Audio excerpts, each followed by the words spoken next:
u Bybel oopmaak by die Handelinge van die Apostels, soos geskrywe is deur Lukas.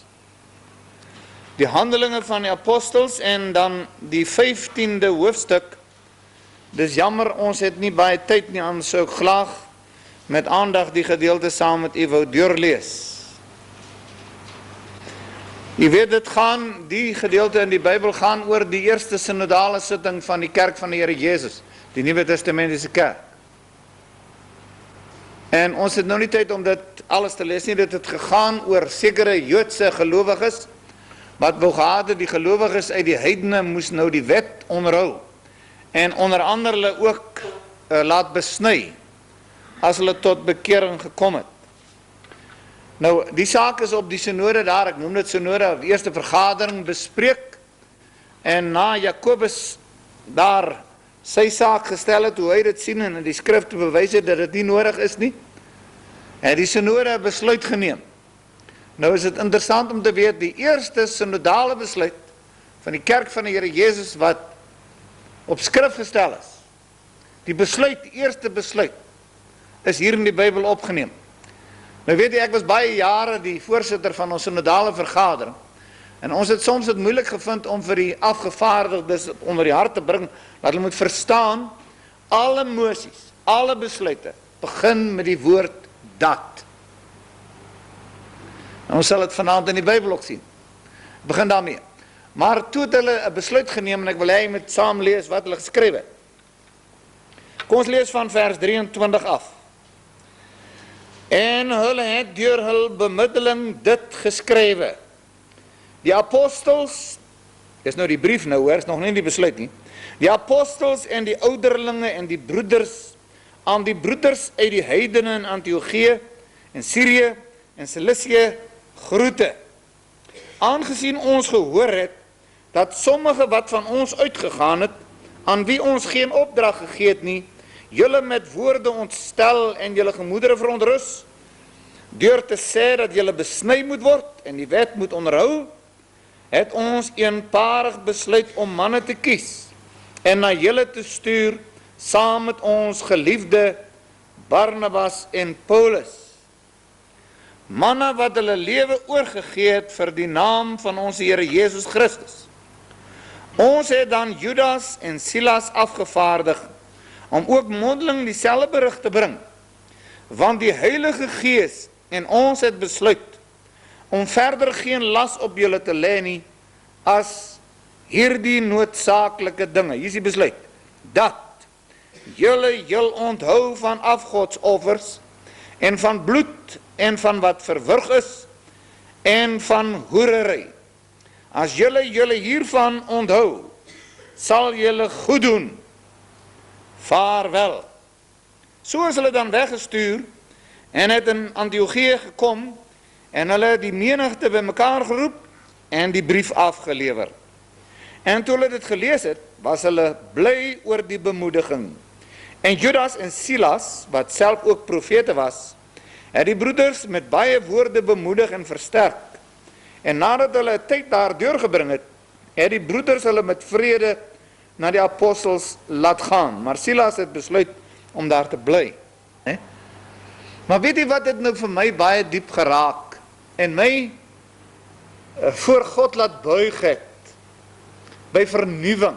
Ek het nie meer, glo ek, baie jare in my lewe oor nie. Ek verlang ook nie baie jare in my lewe oor nie. Ek het regtig al by die plekkie gekom waar Paulus gesê het, ek het verlange om heen te gaan en by Christus te wees. My vrou kan getuig hoe dikwels ek daarvan praat.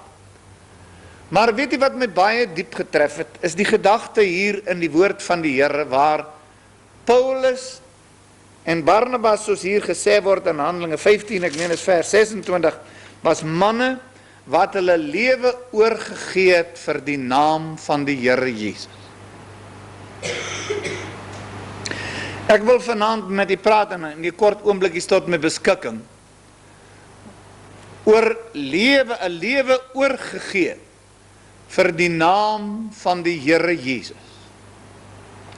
Ek glo die sukses van daardie eerste gemeente van die Here Jesus, die krag in hulle gebedslewe, die vrug op hulle arbeid, die uitbreiding van die koninkryk en die respek selfs wat die heidene vir hulle gehad het en ongelowiges, sentreer om hierdie gedagte. Dit was manne wat hulle lewe oorgegee het vir die naam van die Here Jesus. En God het op my hart gelê terwyl ek self opnuut 'n oorgawe aan die Here gemaak het, want dis waarom dit gaan. Oor die gewillige, onvoorwaardelike en algehele oorgawe van die kind van God, wat so essensieel is in die kerk van ons Here Jesus, so belangrik is. Toe die Here uit genade ons siele gered het, nou wil ek u terugvoer na die dag toe God u siel gered het. Dink so 'n bietjie terug. Dit was inderdaad 'n groot en 'n blye dag. God het ons nie belas met 'n klomp voorvereistes of voorwaardes en dinge voordat hy ons siele gered het. Ek praat van voorvereistes en voorwaardes wat dui op verdienstelikheid van die mense kant af. Werke van geregtigheid wat ons gedoen het. God het net vir ons gevra dat ons by die besef van ons verlorenheid, ons sondigheid vir God, dat ons met berou voor die Here ons sondes moet bely en ons verlore toestand erken. En deur die geloof wat ook per slot van rekening 'n gawe van God is, die Here Jesus aan te neem as ons persoonlike saligmaker. En die oomblik, dis 'n oombliklike daad, die oomblik toe jy in die geloof die Here Jesus en ek, die Here Jesus, as ons persoonlike saligmaker aangeneem het, het God die Heilige Gees ons wederbaar en moontlik gemaak deur die Gees van God, het die drie-enige God in ons kom woning maak, sê die Here Jesus. En het die Heilige Gees die getuienis in ons harte gegee, Romeine 8 vers 16, dat ons kinders van God is. Het u al daardie getuienis in uw hart?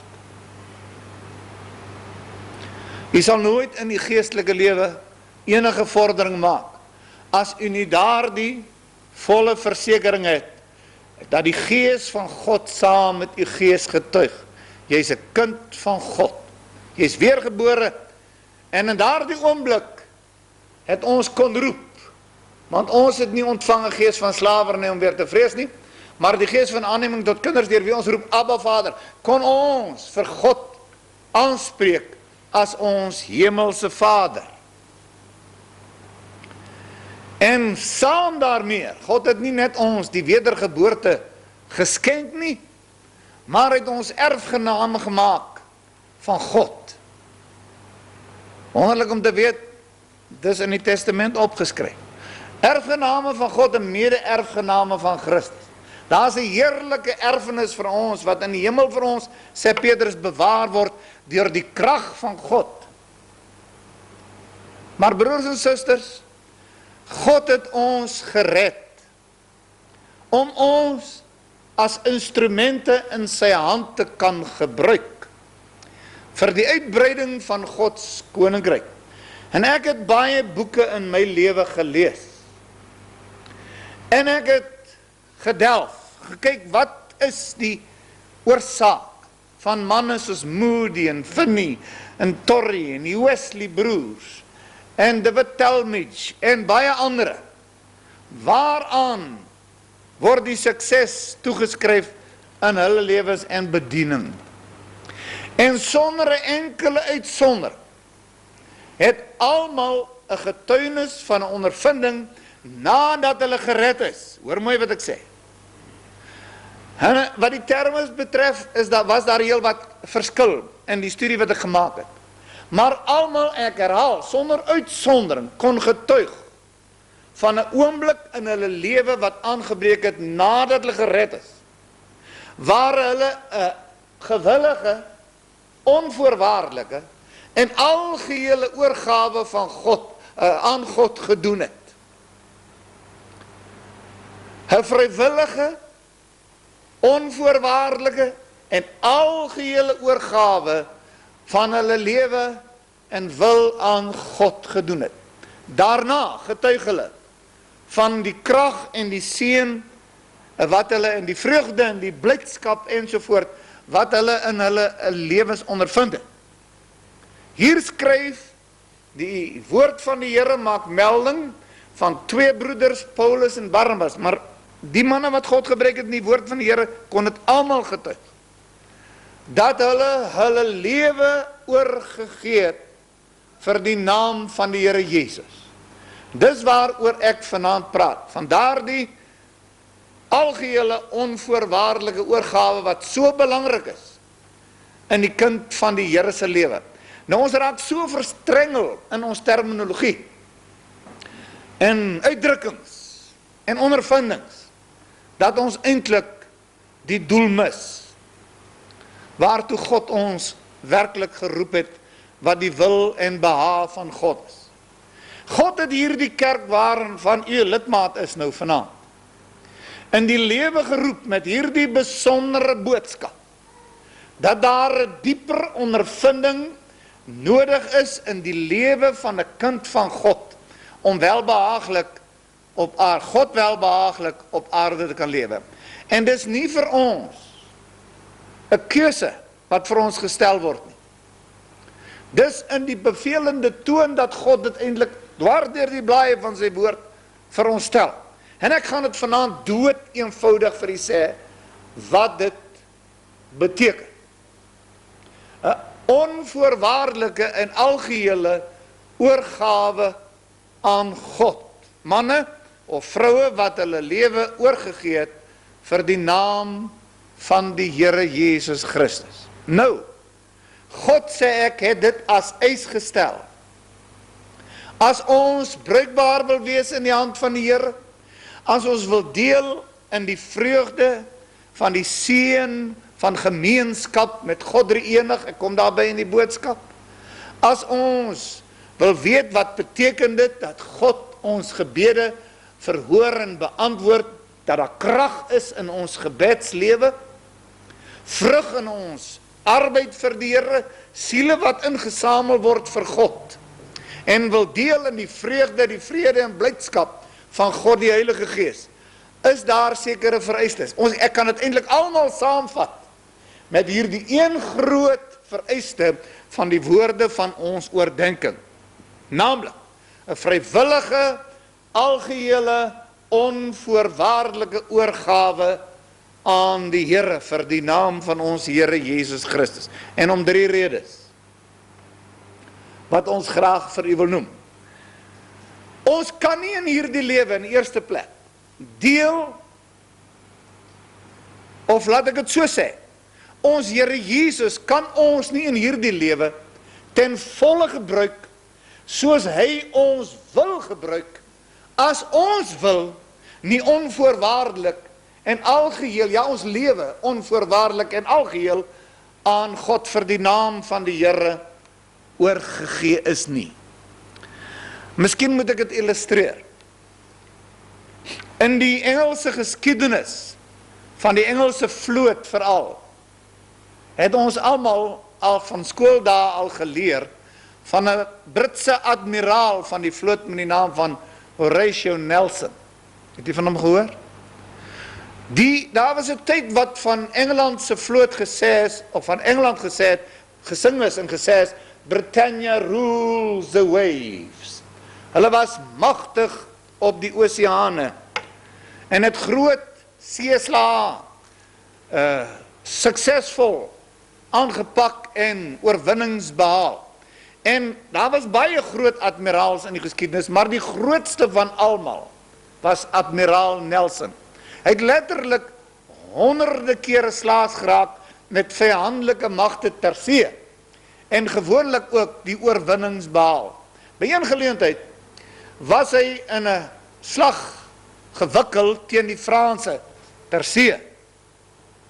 Die Franse armade en die Britse armade teen mekaar, hulle het oorlog gevoer, geskiet, en soos gewoonlik het Nelson weer 'n triomfantelike oorwinning behaal. en hy die bevelvoerende offisier van die Franse seemag gevangen geneem. En hy het hom na sy skip ontbied. En die trotse generaal van die Franse, of admiraal, het na Nelson toe gekom. En toe hy by hom kom, toe steek hy sy hand uit, om hom geluk te wens met die oorwinning wat hy ter see behaal het. Toe sê Nelson vir hom, nee, gee my eers jou swaard, wat aan sy gehang het, en dan gee jy my jou hand. Jy sien, Nelson het die oorgawe nie as algeheel en onvoorwaardelik beskou, terwyl sy swaard, die swaard van die Franse bevelvoerende offisier, aan sy gehang het nie. Toe hy sy swaard oorgegee het hy dit as volkome en algeheel beskou, die oorgawe. En nou wil ek dit gebruik in die toepassing maak en vir u sê, die Here Jesus, ons mag almal dan praat van algehele oorgawes wat ons gemaak het, maar Jesus sien nie 'n oorgawe as algeheel, as ons nie na alles wat ons oorgegee het, nie ook ons wil aan God oorgee. Dis die moeilikste. Want baie kinders van die Here sien dit as 'n ramp. As jy jou wil aan die Here moet oorgee, dan gaan jy nou beroof word van baie dinge, wêreldse plesier en ek weet nie wat alles nie. Maar ons moet daar kom waar God ons wil hê. Paulus kon dit getuig. Hy was nou hierdie een van die twee manne wat sy lewe oorgegee het vir die naam van die Here Jesus. En hy getuig van hierdie oorgawe in Galasiërs 2 vers 20.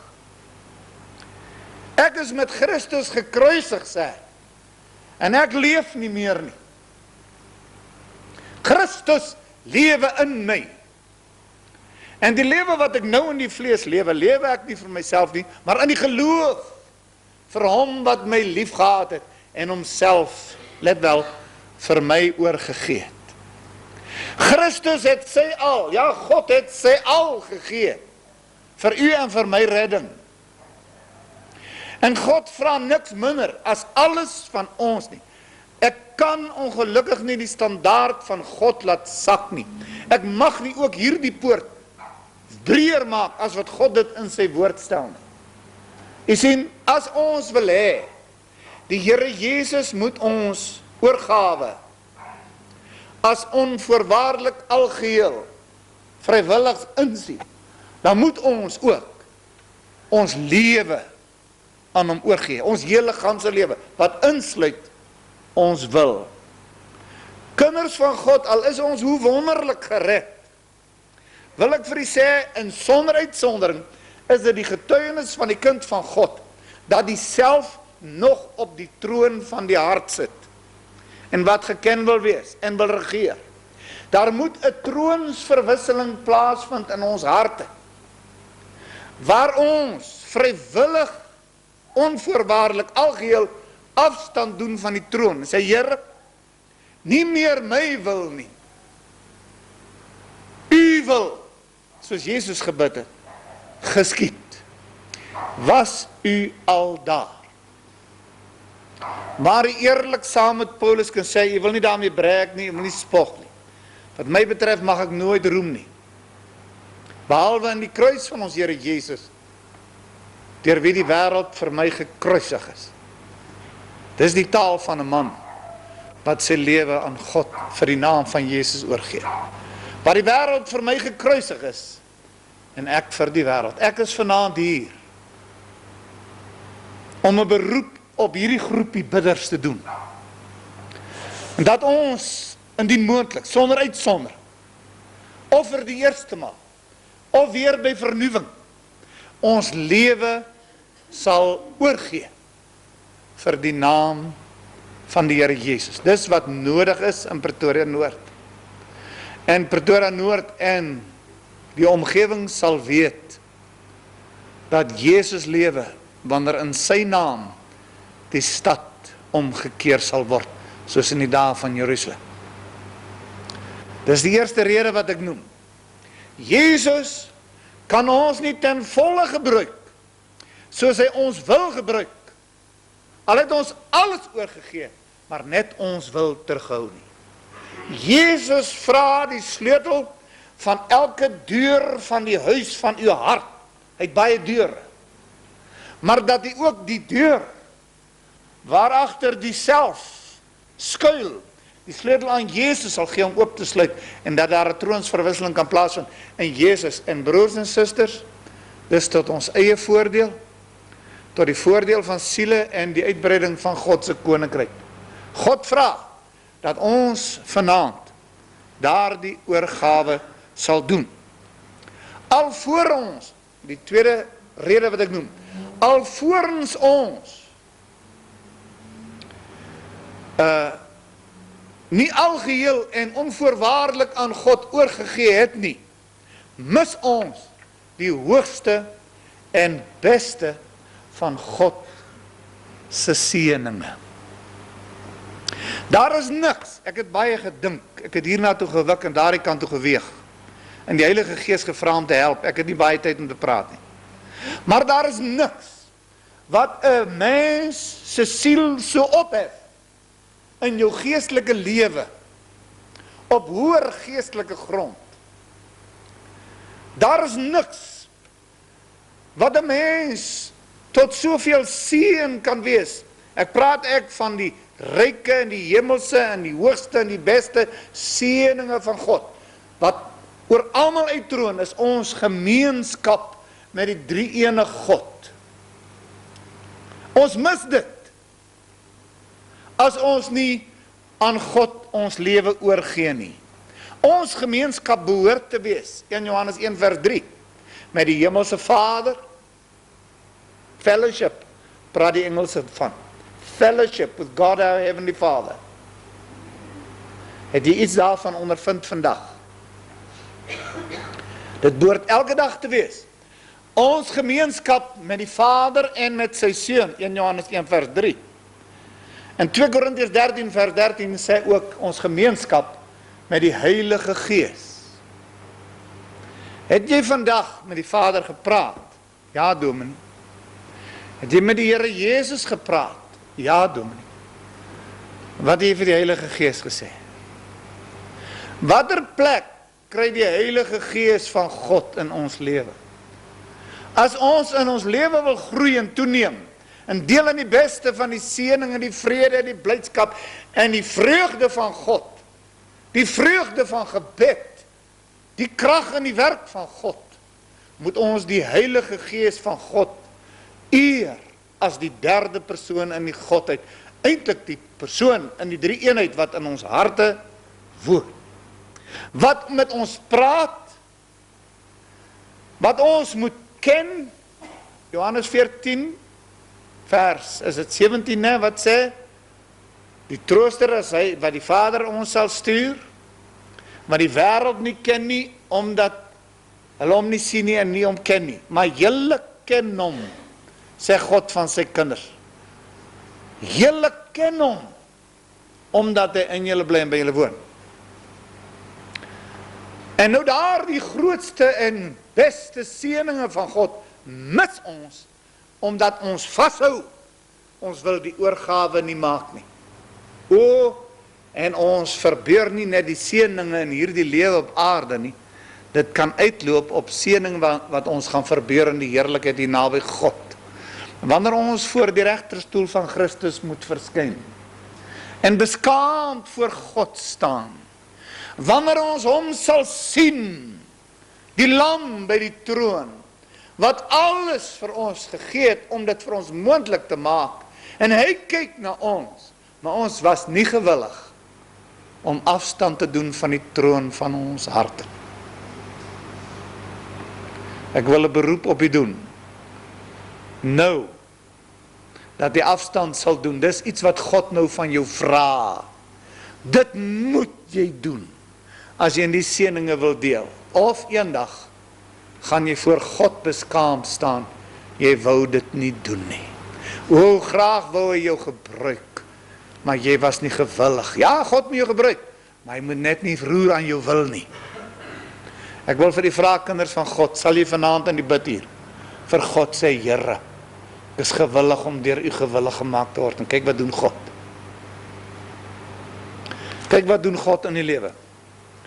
En die derde rede waarom ek dit noem, is dat ons Here Jesus is waardig.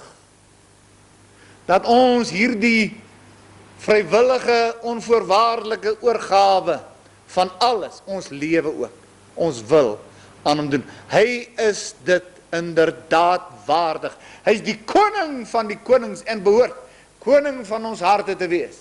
Ons gaan hom eendag in heerlikheid sien. Ons gaan die troon van God sien. Openbaring 4. En ons gaan God, ons Vader, sien, soos hy is, in sy liefde. En die 11de versie, ons gaan hom sê, die heerlikheid en die eer en die krag. Here, u op die troon, u is dit waardig.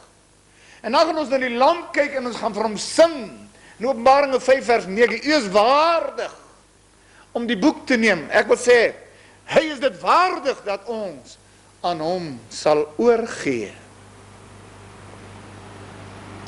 Maar hoekom wag tot in daardie dag? Voordat ons, dan kan ons nie meer oorgee. Ons kan dit nou doen, vanaand dit doen. Vir die Here sê, Here, hier is ek. U het met my gepraat deur u woord. Ek wil wees soos u kinders was in die Bybel. Manne wat hulle lewe weggegee het vir die naam van die Here Jesus. Dat siele kan sien, ons is mense wat ons lewens weggegee het vir die naam van die Here. Dis wat my getrek het na God toe. Ek het iemand geken, gesien, wie se lewe weggegee was vir die naam van die Here Jesus. En ek kan self getuig, ek het by vernuwing vanaand om my studeerkamer vir die Here gesê, Here, ek is die predikant van die gemeente. Maar as u 'n reguitstreep kan trek met 'n kromme stok, hier is ek weer vanaand om my lewe weg te gee vir die naam van die Here Jesus. Om saam met u die Here te dien. Siele vir hom te probeer wen. U te dien in die naam van die Here. Want u sien, as ons dit nie doen nie, kan Jesus ons nie gebruik soos hy ons wil gebruik nie. Dan mis ons die hemelse beste en hoogste vir ons lewe hier, en ook vir die loon eendag voor die troon van God. Jy sien, die Here Jesus is dit werd, en dit maak dit vir ons die moeite werd om te sê, Here, ek kan nie langer stry nie. O, my harde wil, sing jou mooi liedjie, is eindelik gebroken. Here, u alleen wil ek nou dien. Sê dit vir God. En kyk hoe verander die Here jou lewe. Kyk hoe verander hy jou bure. Weet hulle dat jy 'n kind van die Here is? Weet hulle jy is weggegee vir die naam, jou hele lewe vir die naam van die Here? Dis waaraan behoefte het. Mag die Here jou 'n paar gedagtetjies ryklik aan ons harte tot seën maak.